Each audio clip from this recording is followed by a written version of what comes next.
Hey, what's up, guys?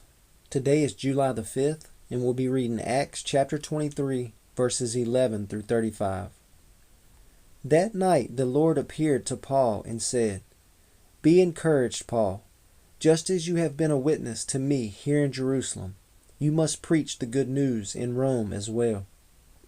The next morning a group of Jews got together and bound themselves with an oath not to eat or drink until they had killed Paul. There were more than 40 of them in this conspiracy.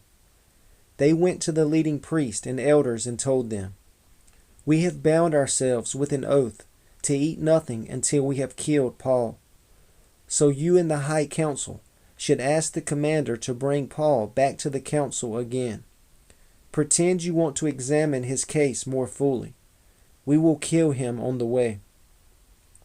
But Paul's nephew, his sister's son, heard of their plan and went to the fortress and told Paul.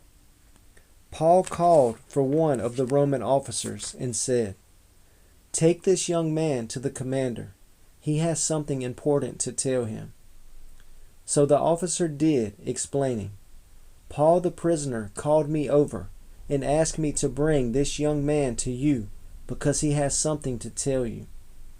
The commander took his hand, led him aside, and asked, "What is it you want to tell me?"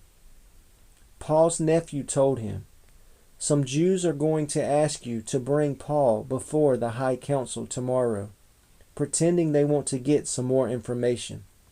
But don't do it. There are more than 40 men hiding along the way, ready to ambush him. They have vowed not to eat or drink anything until they have killed him. They are ready now, just waiting for your consent. Don't let anyone know you told me this," the commander warned the young man. Then the commander called 2 of his officers and ordered, "Get 200 soldiers ready to leave for Caesarea at 9 o'clock tonight. Also take 200 spearmen and 70 mounted troops. Provide horses for Paul to ride and get him safely to Governor Felix." Then he wrote this letter to the governor. "From Claudius Lysias to His Excellency, Governor Felix, greetings. This man was seized by some Jews, and they were about to kill him when I arrived with the troops. When I learned that he was a Roman citizen, I removed him to safety. Then I took him to their high council to try to learn the basis of the accusations against him. I soon discovered the charge was something regarding their religious law, certainly nothing worthy of imprisonment or death. But when I was informed of a plot to kill him, I immediately sent him on to you. I have told his accusers to bring their charges before you." So that night, as ordered, the soldiers took Paul as far as Antipatris. They returned to the fortress the next morning, while the mounted troops took him on to Caesarea.